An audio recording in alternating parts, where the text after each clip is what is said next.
Well, good afternoon and welcome to the Mesa City Council study session for February the 8th. Everyone is here, so no one needs to be excused.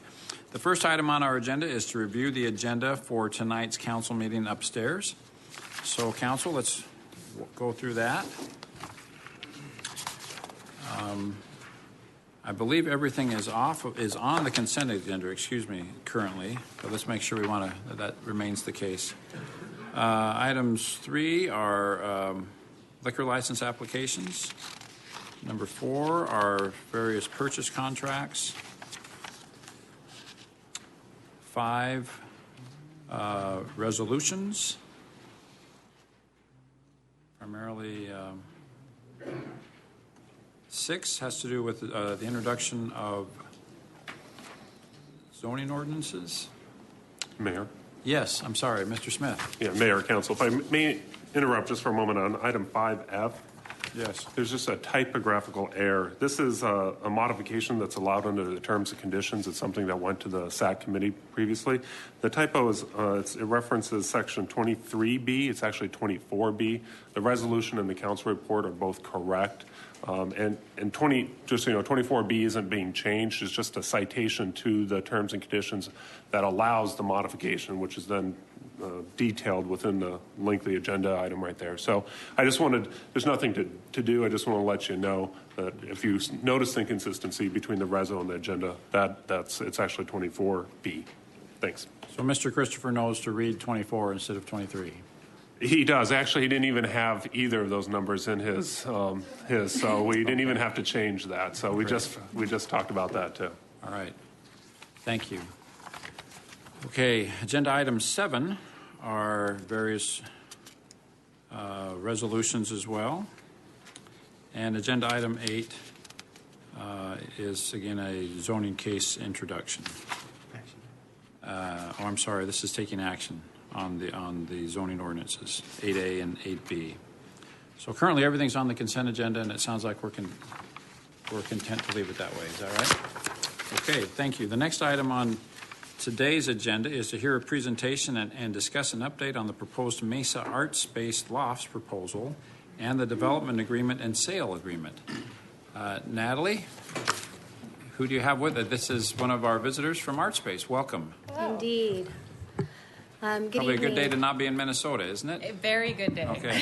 To not be Minnesota. It's in the negatives. Well, we're glad you're here. Thank you. Thank you, Mayor and Council. My name is Natalie Lewis, and I work in the City Manager's Office, and with me is Rachel Robinson. And Rachel is the Director of Property Development for Art Space. And we are here, let me pull this up for you.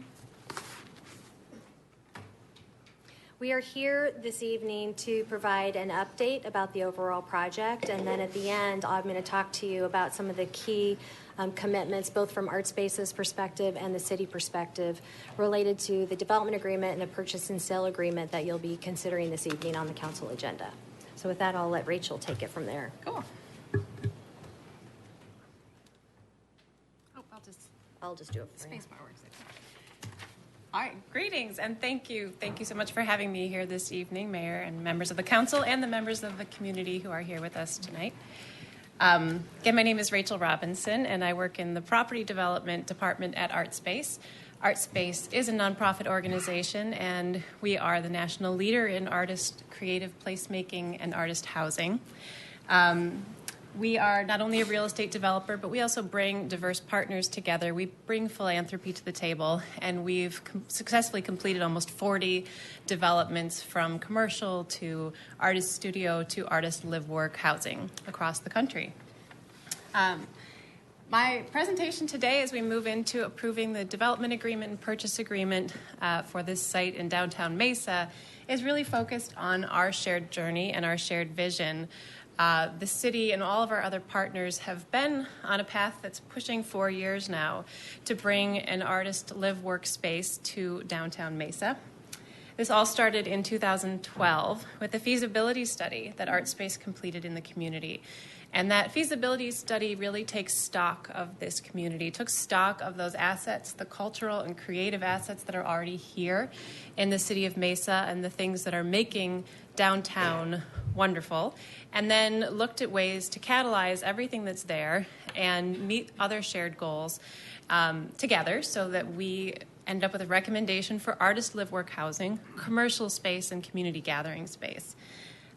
All through this process, there is a lot of listening that ArtSpace made sure happened. There's community meetings, neighborhood meetings, continued conversations with leaders throughout the city so that we could put together a development for this community that makes sense, that does everything that we hope it can do.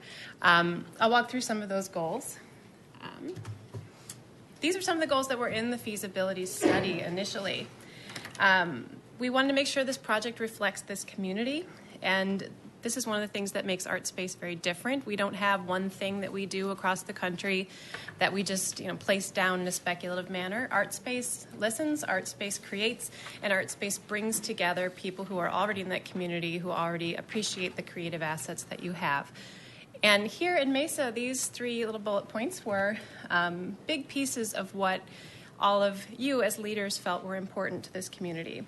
Economic development. The downtown area will thrive with this development because it will bring that sort of market feel. These are entrepreneurs. These are artists who are already creating and selling their craft, and they will be living and working in downtown Mesa, and that's a real economic development tool. ArtSpace has a lot of research on this part of our work and something that is going to be very important here. We want to make sure we retain and support those creative people who are in Mesa, and that this creates a community for them to live and work in and is in perpetuity. ArtSpace always develops to own and to be a part of community for life, and in this way we can help retain artists in an affordable community for creative people. And then we want to capture a lot of the downtown development and pedestrian traffic that's already occurred and make a development that's really pedestrian friendly, that really invites the community in on foot to enjoy that sort of indoor-outdoor living that we can have here. And so when we talk about creative placemaking, and that's something that our development will do, we can talk about all these kinds of activities that we have listed. These are things we're sure we've made space for and that we prioritized in creating this development. And that's art displays, that's your gallery, that's your outdoor muraling, that's your outdoor sculptures, art display. Just get it out there, show it to the world. Workshops and classes, we build a lot of community space into this development so that we can partner, especially with the Mesa Arts Center, on teaching, on listening, on being part of the community's workshopping and classes. Demonstrations, meetups, just that casual opportunity to interact with the community, lectures and dialogues, and then very importantly, this site is going to work exceptionally well for that artist market and festival, that art crawl, First Friday sort of feel, where we can really open the place up and the community can come in, appreciate the art, buy the art, and support the artists and entrepreneurs in their community. So the kind of simple details, where we've arrived in these 4 years of work and what we're putting forward as a development is located at 155 South Hibbert. We have a couple site plans I'll go through next. And it is a mixed-use creative community. We have commercial and gallery space, mixed use on Hibbert, and then have created some community gathering courtyard space as well on the site. So I don't have a pointer, so I'll do my best to talk through this site plan. But this site plan on the left is Hibbert. And with a nice long site that's almost 1.6 acres of buildable space, we have a U-shaped development. It looks like a bunch of different buildings, but this is sort of the ground floor plan. A number of those openings between the buildings are gateways from the street into the property. So really, it's about 3 stories all around. Lots of elevation changes, lots of detail, a lot of structural elements that really give this a good feel. And there's a 3D one next that I'll go through. Really maximizes this site, has great circulation.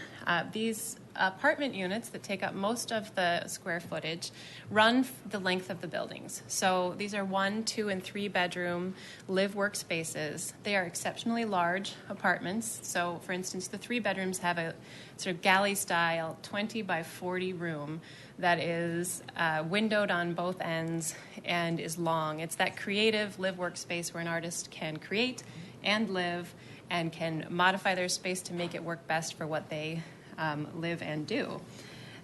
We've created a lot of gathering space. So around the edges, we have garages, but as our architects would point out, those garages have glass doors, and they can be workspace. They can be a market space. They're flexible, and we can bring the community in around the edges. And then the centerpiece really is that courtyard space on this site. Very well landscaped, lots of elevation change, lots of materials and vegetation, things that'll bring that to life. You can sort of imagine the evening art crawl feel with the strings of lights running over that space. And we have a little video that hopefully will run for you so we can show you what that might feel like when it's all done. David Crummy from NEDCO really wanted me to point out that this is form-based code-driven design. So you can answer any questions on that you might have. So this is just a 3D representation, not necessarily for color, but for the feel. And this is how all those elevation changes from the roof lines to the walkways that connect all the buildings and that courtyard come together to create a development that will be different for art space, different for Mesa, and is going to feel very open and inviting. And then if we're lucky, we can figure out. Oh, yeah. We'll run this video that it kind of starts, it should pause a little, but if it'll work. It's walking you through the site, so coming in off Hibbert into our gallery. So on one side of the gateway into the space is the gallery, on the other side is commercial space. And bringing you to the center of the building. So if you're coming from Hibbert through that gateway, this is what that courtyard feels like. It's not just patio. This is a significant amount of structural work to make this space really feel unique. So we can run it one more time, but do you think that'll work? But that's pretty much everything I had for tonight. I know you've seen us before, and we have been talking about this for years, but there is so much momentum behind what we are doing right now. This is the moment, and it is very real. This is what Mesa expects of us, and this is what Mesa deserves for your creative community and for your downtown. So this is what we do at ArtSpace. We are really good at this, but we could not do it without your partnership, and really appreciate you having us here tonight to talk through this development agreement. Thank you very much. Great presentation. Council, any questions of these folks? Well, I think you know already that we are we're all in with ArtSpace. So we're doing, as a council and as a city staff, everything we can to make sure that this happens. So, and we get the same level of commitment from you. So thank you. We're very excited and look forward to breaking ground as soon as we can. Oh, yes. Mayor, did you want me to go through the development points real quickly, or Yes, do you think please. those are clear? Yes, Okay. I didn't realize there was more, so please. So basically, we have a minimum of 48 affordable units, live-work units for artists, but also for yourself and also Councilmember Thompson and Glover. ArtSpace is going to make a process available for our veterans as well, so for our creative veterans, because that's an interest in Mesa. So they've worked really hard at trying to incorporate those kinds of elements into their project. As Rachel explained, there will be a very open, engaging design. We want to make sure there's plenty of opportunities for the public to really interact with this new space and to be a part of it. ArtSpace will be responsible for all on-site and off-site improvements. They have not asked for any reductions in permitting fees. They're responsible for all the taxes. They know this as part of the development. They plan to use standards that get them to a very close compromise or comparison to LEED standards and energy efficiency, and working with our police department on crime prevention standards as well. They will use city services like our solid waste and other things.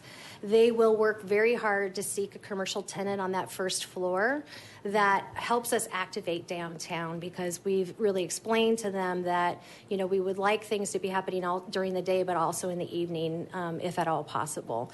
They plan to continue discussions with the Mesa Public Schools. They work very closely already with Arts and Culture, and they're very ready to be available and engaged in other types of downtown events and activities that are going on. And so that you understand this, prior to the closing of actually selling the property to ArtSpace, there is a component in there that allows for us to make absolutely certain they've received all the funding that they need to in order to build the project that we all expect and really want for downtown Mesa.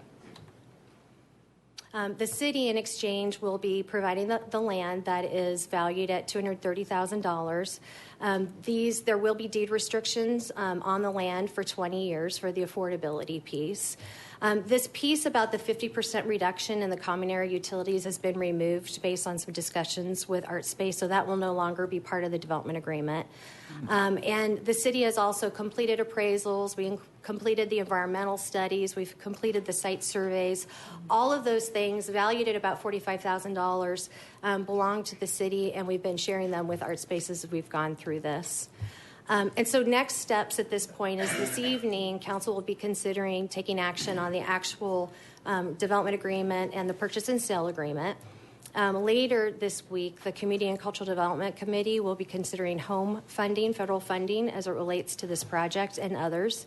Around March 1st is when ArtSpace will be submitting their low-income housing tax credit application to the Department of Housing.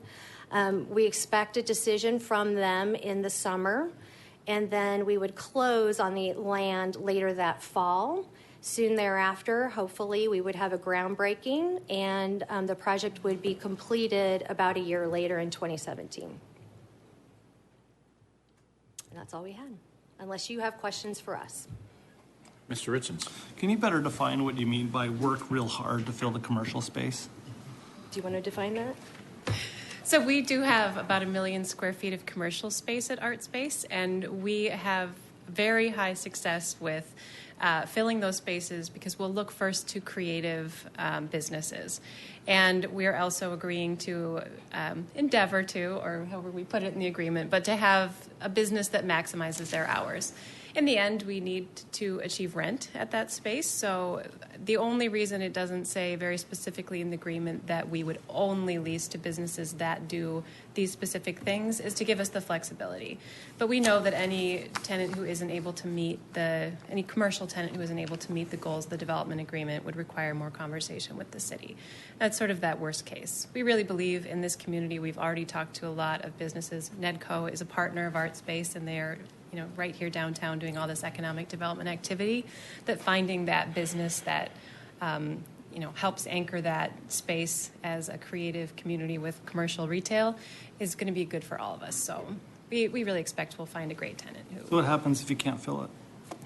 Well, ArtSpace is on the hook. So if we cannot fill the space, we're paying the operating expenses for the space, and we, look for rent, but it's a very affordable commercial rent, so that we can find those tenants who, have a community value in addition to being a retail space. Okay, that's what I was hoping to get at. Yeah. All right, thanks. Thank you. Yes, Mr. Luna. Can you tell me your relationship with Mesa Public Schools? How do you plan to engage with the school district? Before I was at ArtSpace, some of these conversations started, but we've continued to have conversations with the schools about how our residents can relate to the community. And I don't know if you... Well, part of the conversation was looking for an opportunity to possibly create an artist in residence type of a program where we could very directly serve the students at Mesa Public Schools through a partnership with them. Mm-hmm. So that's a conversation that's been happening and will continue to develop as time goes on. Very good. Seems like the artist in resident concept may also apply with the MAC. Right. So there's a couple of different ways to skin that cat, I guess, isn't there? Yeah, absolutely. Okay. Thank you. Council, any more questions? Well, again, thank you so much. We're very enthusiastic and very supportive and look forward to that groundbreaking in the fall of this year. Of this year, yeah. Thank you very much. Thank you. Council, next item on our agenda is item 3, acknowledge receipt of minutes of various boards and committees. Is there a motion? Thank you. And second, all in favor, please say aye. Aye. Any opposed? Thank you. Next item is hear reports on meetings and conferences attended. Anything the last few days you'd like to share with us? I probably would be neglectful if I didn't point out that this morning, I know we had a big big sporting event yesterday in the country, but yet to this morning I attended the National Championship Tournament of Shuffleboard here in Mesa, Arizona. It was a lot of fun. Why is that funny? I don't know why they're laughing. Why is that I don't funny, get Alex? it. Yeah. That is serious sport. No, I'm serious. Everyone there was very serious, and Injuries that come from I'm telling you, this was a lot of fun. As I sat there and looked at the people that were there, they couldn't be more excited, and I thought this is not a bad way to spend your day. So anyway, it was a lot of fun, and the people that were there really appreciated the beautiful weather in Mesa, Arizona this morning. So really, that's the best thing that we got going right now. Is my story. Okay. What's that? Oh, thank you, Mr. Vice Mayor. We also had council members. We had a great lunch today with our counterparts at the Salt River Pima Maricopa Indian community. Talked about all the things we have in common. We share, frankly, a lot of the community. A lot of the folks that live there are educated in Mesa and do business and work there, and vice versa. And they're very generous in supporting a lot of City of Mesa programs. So it was a very productive meeting, and it was good to strengthen the relationship that we have with that important neighbor of ours. Thank you, Mr. Kavanaugh, for reminding me about that. The next item on our agenda is scheduling of meetings and general information. Mr. Brady. Thank you, Mayor. Just a reminder, we still have the food truck forest going on at Pioneer Park every Saturday night from 5:30 to 9 p.m., so invite everybody out to that event. And our next study session will be Thursday, February 11th at 7:30 a.m., and that will be followed by a Community and Cultural Development Committee meeting at 8 a.m. Thanks. Great. Thank you. If there's nothing else, Council, I'll entertain a motion to adjourn this meeting. And a second. Thank you. All in favor, please say aye. Aye. Thank you. We are adjourned, and we will reconvene upstairs.